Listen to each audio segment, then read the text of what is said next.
Salvador Giner de San Julián fue un sociólogo y jurista que nació en 1934 en Barcelona, España, y murió en 2019 en la misma ciudad. Escribió la obra que aquí pretenderé resumir, titulada Historia del pensamiento social, en el año 1967, de la cual retomo una versión de 1982, que cuenta con alrededor de 700 páginas y se divide en 6 libros, que corresponderán cada uno a un video. Estos son: 1.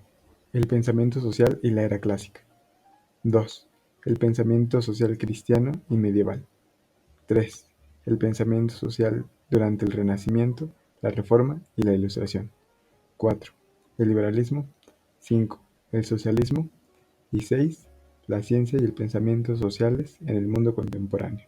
Si bien el libro del que nos ocupamos aquí deja de lado los aportes al pensamiento social de la época prehelénica, como el Código de Hammurabi de Babilonia, y descarta los apuntes del mundo no occidental, como los de Mesoamérica y su organización territorial en el llamado Altépetl, esta recapitulación histórica sigue siendo uno de los grandes trabajos de Salvador Giner. El mundo social de los helenos, la polis. Tanto la filosofía social como toda especulación racional y científica tiene su origen histórico en el seno de las ciudades-estado de la Grecia clásica. Es menester comprender su peculiar estructura social y su mundo cultural para alcanzar un entendimiento adecuado del significado de la gran aportación de los fundadores remotos de nuestra teoría social. Cuando surge la civilización griega propiamente dicha, tras el declinar de las sociedades arcaicas, minoicas y cretenses, nos encontramos con que toda la Hélade está dividida en un número considerable de estados minúsculos. Esta fragmentación perdurará como algo inherente a la vida de Grecia.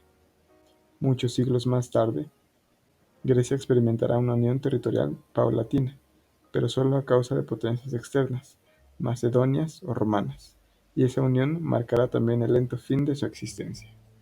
La cultura griega se caracteriza por dos tendencias opuestas: la solidaridad política con otros pueblos de la Hélade y su confirmación de independencia. Independencia para los griegos es autosuficiencia y autogobierno. La ciudad-estado es la forma de organización que les permite ser de tal manera, en un territorio no tan extenso, lo suficiente como para poder realizar política, agricultura y comercio. Otras características que distinguen a los grupos griegos de poblaciones anteriores a ellos son su capacidad de discernir mediante el raciocinio sistemático, del cual carecen las tribus, y su rasgo emocional comunitario, del cual carecen los egipcios. La ciudad de los lacedemonios y la ciudad de los atenienses. Para ilustrar mejor la naturaleza y funciones de la polis griega, conviene quizá que nos refiramos a algunas polis concretas. Esparta y Atenas son esos dos casos extremos que permiten vislumbrar mejor esta forma de organización social. Empecemos por Esparta. Durante las invasiones dorias, alrededor del año 1200 a.C., es decir, en ese desplazamiento de las tribus dorias del norte de Grecia hacia el sur, principalmente hacia el Peloponeso, uno de estos grupos, llamados los lacedemonios, ocupó en primer lugar Laconia y posteriormente una zona llamada Esparta, de la cual obtiene su nombre. Esta ciudad-estado tenía principalmente dos estratos sociales: el estrato dominante y sus vasallos, siendo los primeros los únicos que podían intervenir en la política, y los últimos eran ya sea esclavos o sujetos libres pero apolíticos. Sin embargo, con la Constitución, o también conocida como Gran Retra, alrededor del siglo VIII a.C., con el legislador espartano Licurgo, se democratizó en cierta medida la organización de esta polis. Con esta constitución se instituyó la conocida eunomia, o igualdad para todos, igualdad que implicaba una gran disciplina frente al Estado. Giner, sin embargo, se refiere a ella no tanto como democracia, sino como un socialismo de Estado de carácter castrense y elitista. Los atenienses, por su parte, se instalaron a orillas del mar Egeo, en el centro de la región ática. En cuanto a su organización, tras la disolución de la monarquía de Ática y la concentración de todos en torno a la Acrópolis, se crea con ellos la primera democracia, Tras la reforma del político Clístenes, por allá del 507 a.C., se forma lo que en palabras contemporáneas podríamos llamar una asamblea general, un parlamento y algo así como una cámara alta, entre otras cosas. Y claro que si bien toda polis tiene una asamblea deliberante, lo particular de Atenas era la búsqueda de la distribución equitativa. Por ello, existe lotería para adquirir algunos cargos públicos. También el cambio diario de los participantes de la asamblea, en específico de la conocida como la Asamblea de los 50. Los principios de la democracia ateniense son los siguientes: responsabilidad del ciudadano ante la ley, límites de competencia, límites de cargo, soberanía popular y por último, creencia en la discusión más que en la fuerza. Es así como se forma el gobierno de la palabra. La épica, el origen de la especulación social. Claro que la obra de Homero, naturalmente, no es obra especulativa.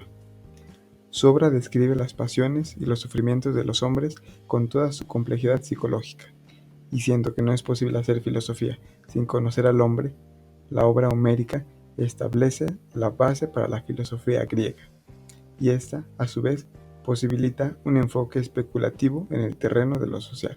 Sin embargo, es con Hesíodo, en su obra Los Trabajos y Días, donde se da un esfuerzo deliberado por dilucidar cuestiones sociales. Allí, él critica la sociedad griega del siglo VIII a.C., se alza contra la intensificación de la actividad comercial y se pone en favor de la agricultura. Además, con él comienza la literatura moralizante. Hesíodo es entonces un conservador que desarrolla una filosofía pesimista y presenta así la primera visión apocalíptica de la historia. Con el mismo Hesíodo, la dignidad humana encuentra su primera defensa. Aportes al desarrollo de la democracia. Fue el legislador y poeta Solón quien, cuando se propuso a intervenir en la Constitución ateniense, ofreció ya dos de los tres supuestos de toda democracia. En primer lugar, la igualdad ante la ley, limitando el derecho de los poderosos y protegiendo el de los indefensos. En segundo lugar, el derecho a la libertad de organización, opinión y cultos. Es con el político Pericles que el derecho a la intimidad y la noción de privacidad tienen su origen.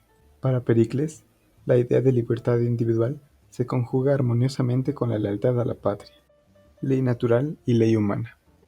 Cuando los atenienses se planteaban cuál era la mejor manera de gobernar a los hombres, presumían que había unas constantes en la naturaleza humana que, de ser descubiertas, nos darían la clave para crear la constitución ideal.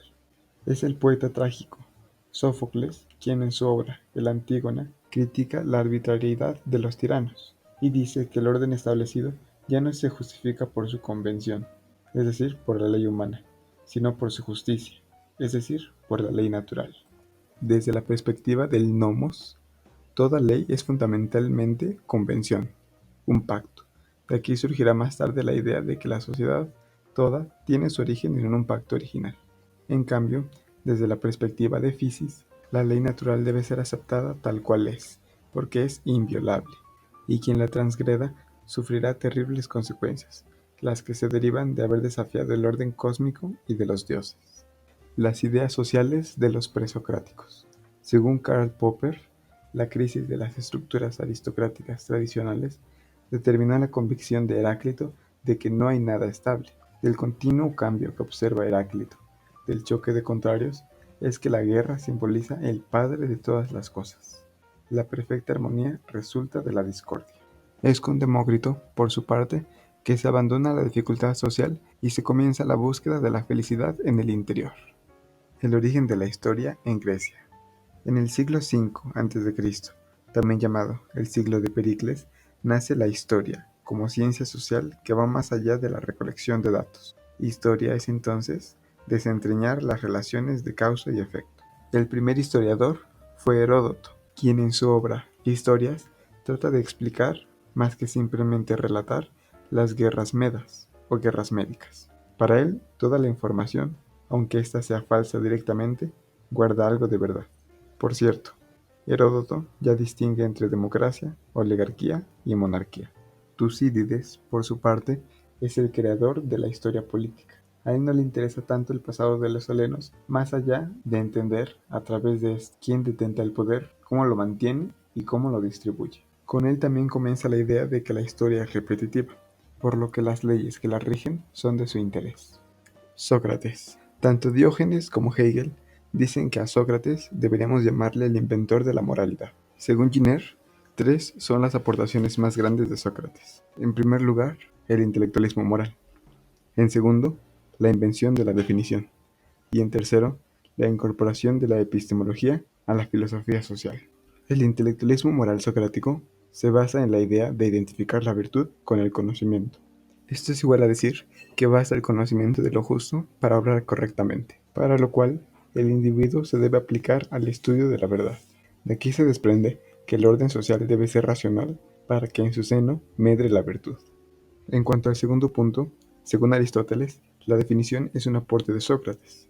Su fórmula, ¿qué es X cosa?, pretendía encontrar definiciones convencionales, operativas, claras, diferentes unas de otras y sin carga afectiva.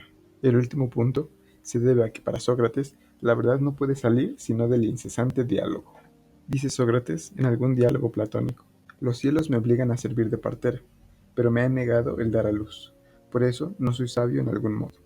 De ahí el término mayéutica, que significa obstetricia, lo cual nos hace recordar a la profesión de su madre, Fenáreta, quien era comadrona. Una cuarta aportación, recuperada de un artículo de Francisca Tomar, es el haber demostrado cómo debe ser la actividad política. Aristócles. Aristócles, o también conocido como el de las espaldas anchas, que en griego se dice Platón, aportó un intento por conocer la naturaleza humana. Según él, el hombre tiene tres virtudes principales: el deseo, el ánimo, coraje, o también traducido como espíritu, y por último, la razón. El deseo es la capacidad de los apetitos comunes, de la cual nacen las correspondientes tendencias, y entre ellas su formulación general, el deseo de poseer. Mediante la propiedad se satisfacen estos deseos. Aquí se trata de ventajas personales, individuales. El coraje es la tendencia hacia la conducta animosa y resoluta, cuya posesión lleva al deseo de honor y posición en la sociedad, y al deseo de poder. Mediante ella se afirman los hombres frente a otros. La razón es la capacidad de pensar, de la que emana el deseo de conocer y la tendencia a racionalizar nuestra conducta en tanto que pueda ser racional. En Platón también aparece por primera vez un esquema que hace de la división del trabajo su piedra angular. A partir de este, Platón crea el comunismo platónico, presentado como un comunismo de clase o comunismo aristocrático. Un último punto a señalar es el gran viraje que hace en su pensamiento en su última obra, Las leyes. Pues si antes consideraba que la ley era un impedimento para el gobernador ideal, ahora consideraría que para el gobernante real, es decir, para el gobernante común, no para el filósofo rey, la ley sería más bien un sustituto necesario del conocimiento. Aristóteles. Amigo es Platón, pero más amiga es la verdad. Fue un filósofo que nació en esta gira en la ciudad de Trecia. En cuanto a sus ideas éticas y políticas, el estagirita considera que lo bueno para el hombre es aquello que busca según su naturaleza. Por lo tanto, el Estado es un garantizador de la felicidad humana, también llamada eudaimonia. Así como Platón, Aristóteles avanzó en el estudio de la naturaleza humana y el origen del Estado. Cuando varias aldeas se unen en una comunidad completa y única, lo bastante amplia para ser autosuficiente, surge el Estado, originándose en las meras necesidades de la vida, y continúa su existencia para que ésta sea mejor. Es evidente que el Estado es creación de la naturaleza, y el hombre un animal político. Por lo tanto, para Aristóteles, un hombre no político es un hombre sin corazón, sin ley y sin pueblo, mientras que se es hombre cuando se es sociable. Esto quiere decir que Aristóteles dota a la actividad política una categoría ontológica. Además, Aristóteles nos habla del ciudadano. Al ciudadano no lo define por su residencia ni por sus derechos, pues un extranjero también goza del privilegio de ser llamado ciudadano. Ciudadano, para Aristóteles, es quien tiene el poder de tomar parte en la administración judicial o en la actividad deliberativa del Estado. Y el Estado es el cuerpo de ciudadanos que satisfaga todos los fines de la vida. Respecto al Estado, Aristóteles también presenta una tipología de los estados. Los divide en aquellos basados en consentimiento y en aquellos en contra de la voluntad. En cuanto al derecho y la ley, Aristóteles dice que la ley puede definirse como la razón intocada por el deseo. Esto debe ser así si consideramos que en las constituciones corrompidas lo que encontramos precisamente es la sustitución del derecho por los deseos o ambiciones personales de los gobernantes. Con Aristóteles, además, surge la distinción entre justicia distributiva, es decir, la que se da según las capacidades, méritos o dignidad, y la justicia conmutativa, o también llamada correctiva, que se refiere a la compensación de los daños. Por último, queda mencionar que Aristóteles liga al Estado una finalidad económica, pero distingue la actividad económica, es decir, aquella que se hace por necesidad, y la actividad cremástica, aquella que es mera acumulación indefinida. Otro de sus aportes económicos es haber ya distinguido entre valor por intención y valor por extensión, que en términos económicos más actuales viene siendo el valor de uso y el valor de cambio. Crisis de la polis y helenismo. La crítica literaria del sistema. Durante la Guerra del Peloponeso, entre el 431 y el 404 a.C., Eurípides, para confrontar un presente en decadencia, introduce lo político en la tragedia en primer plano. Su obra, Los Suplicantes, es una crítica del mal político que imagina la derrota de los atenienses en la batalla de Delión del 424. Además, comienza a dudar de que el modelo democrático sea el mejor para Atenas, por lo que distingue al pueblo Dimos, que se traduce como municipio, de Oclos, que se traduce como multitud o muchedumbre, siendo estos últimos los presentes en la democracia ateniense. La crítica polémica del sistema. Se habla mucho de un personaje conocido como Pseudo-Genofonte, o el viejo oligarca, cuya existencia es aún sujeto de debate. Como quiera, se le atribuye una obra conocida como La Politeia de los Atenienses, o La República de los Atenienses. Lo que llama la atención de él es su enfoque sociológico. Analiza la estructura del poder en la República del Ática, señala que la bondad o maldad de un régimen descansa en el beneficio que obtengan los que abogan por tal o cual forma de gobierno, y distingue dos clases sociales. La primera clase es demos, o la mayoría de los pobres, y la segunda clase son los oligos, o una minoría de ricos. El panhelenismo. Con todo el caos de la época, la idea federal de crear un gran estado heleno apareció efímeramente en el año 338 a.C. con la Liga Panhelénica de Corinto. El orador Demóstenes, a pesar de no querer una federación, es quien inició con la idea de crear ligas defensivas estables en los gobiernos democráticos contra los gobiernos tiránicos, es decir, contra Persia. Periodo helenístico. Por ese entonces también comenzaron a surgir diversas escuelas filosóficas. De las tres que vamos a mencionar, es la escuela cínica la primera de ellas, fundada por Antístenes más o menos por el 420 a.C. Los cínicos se caracterizaron por permanecer en un estadio elemental de protesta. Ellos eran reaccionarios. Este estado consiste en el alejamiento del mundo social que moralmente les repugna. De esta escuela llama mucho la atención Diógenes el Perro, además de Crates, el conocido abridor de puertas. Ellos adoptaron una actitud nihilista y desesperanzada frente a los males, pero también anarquista. La segunda escuela, la escuela epicúrea, fundada alrededor del 306 a.C. por Epicuro, fue la escuela más particularista, es decir, esta escuela ofrece soluciones individuales. La propia felicidad, según ellos, se obtiene al eliminar toda angustia y preocupación. Para ellos, el Estado tiene el papel de garantizar situaciones en que el hombre sea menos infeliz. En ellos comienza el origen del utilitarismo. Ellos también son fundadores del contrato social, dice Epicuro. El derecho no es otra cosa que un pacto de utilidad, cuyo objeto consiste en que no nos lesionemos recíprocamente. La última de estas escuelas es la escuela estoica, fundada por Zenón en el año 300 a.C. La moral estoica era la más ascética y religiosa de todas. Ellos creían en la dignidad de todo hombre por ser hijos de Dios. Esta hermandad supone la desaparición del Estado y las fronteras, es decir, ellos proponen un internacionalismo. Cambio cultural. Desde la muerte de Alejandro Magno en el 323 a.C. a la conquista del mundo helenizado por los romanos por el año 30 a.C., Occidente sufre una intensa orientalización. En el mundo conocido se dan algunos cambios dignos de mencionar. Aparecen las monarquías territoriales personalistas, surge una economía internacional, aparece la cultura de la erudición, es decir, la acumulación de datos, por ello surge una biblioteca como Alejandría, y la transformación de la religión, pues surgen doctrinas de la salvación. Concepciones sociales del mundo romano.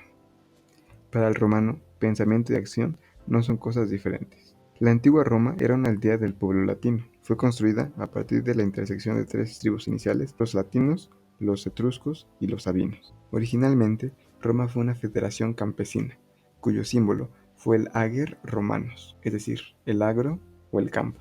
El conjunto de las tribus, que en principio son familias, se conoce como Populus Romanus. Del Populus Romanus se dice que si bien no hay igualdad, lo que hay de igualdad es considerable. Las dos virtudes principales del Populus Romanus son la dignitas y la libertas. La dignitas es una virtud atribuida a los que tienen un cargo público, que representa su prestigio, honor y valores. La libertas es una virtud popular que todo ciudadano tiene. La libertas es el ejercicio del derecho en la participación de la res pública o res populi. La familia. La familia es la unidad social más importante y políticamente fundamental para los romanos. Se dice de ella que es de gobierno representativo, pues está compuesta por el jefe, conocido como pater familias, quien es representante y soberano. Se dice también que la familia es cerrada, pues la institución jurídica conocida como patria potestas, es decir, el poder del pater familias, no acepta ambigüedad en cuanto a pertenencia, es decir, o eres o no eres de la familia.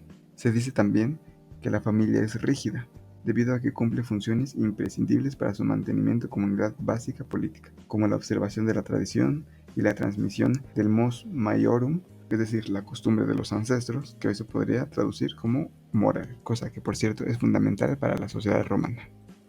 El carácter romano. Recordando un principio general del derecho romano que proscribe dura lex, sed lex, es decir, dura es la ley, pero es ley, decimos que el carácter romano se forma principalmente a partir de tres virtudes: la gravitas, el asentado sentimiento de responsabilidad; la simplicitas, el sentido común, la sencillez, la practicidad; y la prudencia, virtud que evita lo drástico, lo innecesario. El derecho y la jurisprudencia. Según Salvador Giner, la aportación más grande de Roma es su derecho y su sentido de lo jurídico. El senador romano, Celso Hijo, ofrece una definición de derecho, de ius, y dice de él que es el arte de lo bueno y lo equitativo. Conforme se iban secularizando las instituciones, se distinguió entre ius y fas. Se dice que ius es la lex humana, el conjunto de normas de origen humano, mientras que fas es la lex divina, es decir, el conjunto de normas de procedencia divina. Tras haberse dado cuenta el jurista romano de que summum ius, summa iniuria, es decir, de que a mayor derecho hay más injusticia, surge la idea de equitas. Equitas es una virtud que subsana la dura lex, hoy se traduce como equidad, pero era más que eso, casi se confunde con la justicia. Justitia, que es el principal propósito del ius, es decir, del derecho, es para el jurista Ulpiano la constante y perpetua voluntad de dar a cada quien lo suyo. Equitas, por su parte, es el equilibrio corrector de la justitia. De esta virtud equilibradora surgen algunos otros términos, como los que se muestran en pantalla. A partir de eso, se entiende que la pena ya no cae fatalmente sobre el transgresor, si es que el elemento doloso está ausente en él. Esto es un avance importantísimo en el derecho. El derecho, para Ulpiano, tiene algunos preceptos, conocidos como praecepta y usir. Estos son: vivir honestamente, no dañar a otro y dar a cada quien lo suyo.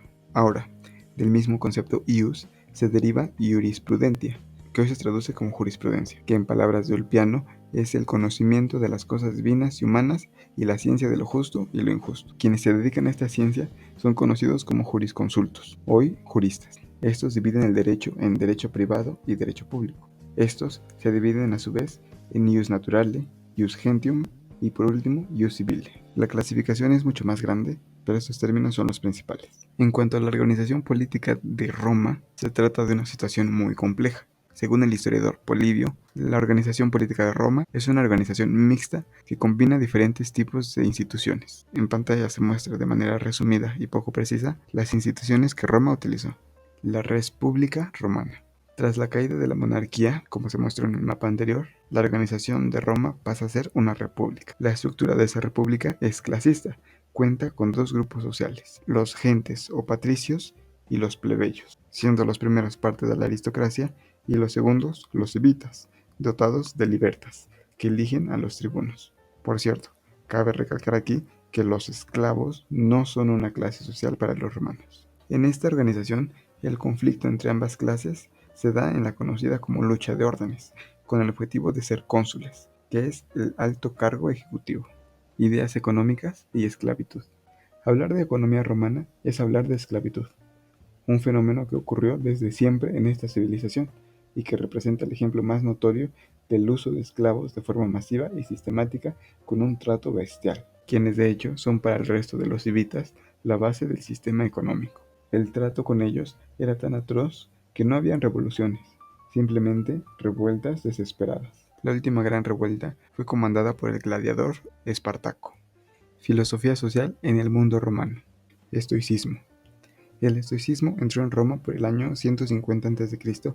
con el griego Panecio, que vivió parte de su vida en Roma.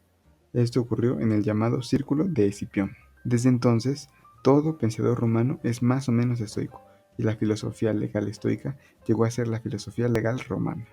Esto se debe a que el pensamiento estoico empata con el carácter romano, a la vez que resuelve los problemas político-económicos de Roma y los errores platónicos y peripatéticos morales que de una u otra manera justificaban la esclavitud y la desigualdad entre hombres. Cicerón, por ejemplo, recupera el concepto de physis y afirma que el derecho emana de la razón.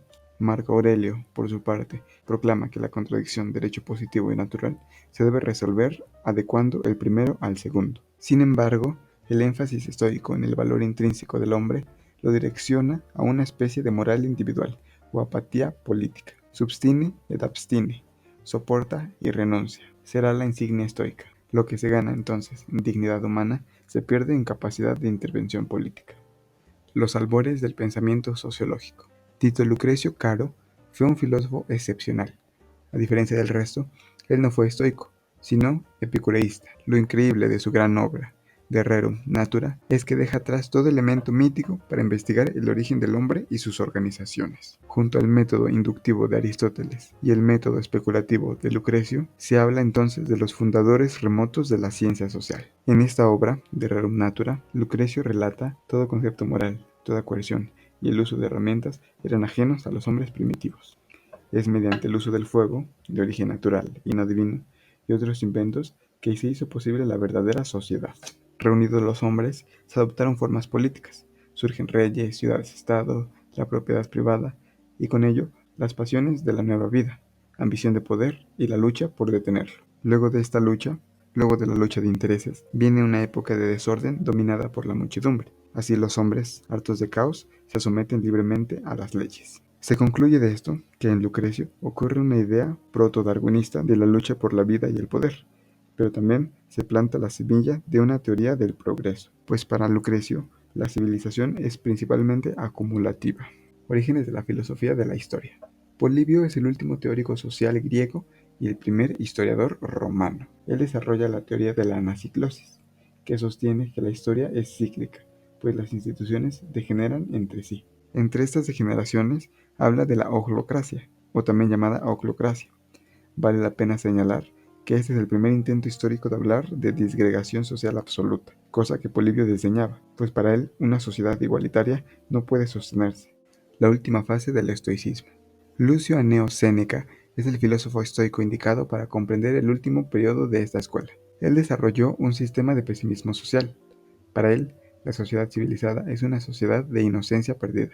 El hecho de que existan instituciones sociales encargadas de frenar las pasiones desordenadas es prueba de ello. Por otro lado, Séneca representa un intento de una vuelta hacia una visión religiosa del mundo, pero intelectual y alejada de toda liturgia. Esta propuesta hace énfasis en el humanitarismo, la renuncia a la violencia y el trato caritativo con el prójimo, que si bien son elementos estoicos de por sí, relegan a segundo plano el sustine et abstine de Epicteto por una especie de servicio social.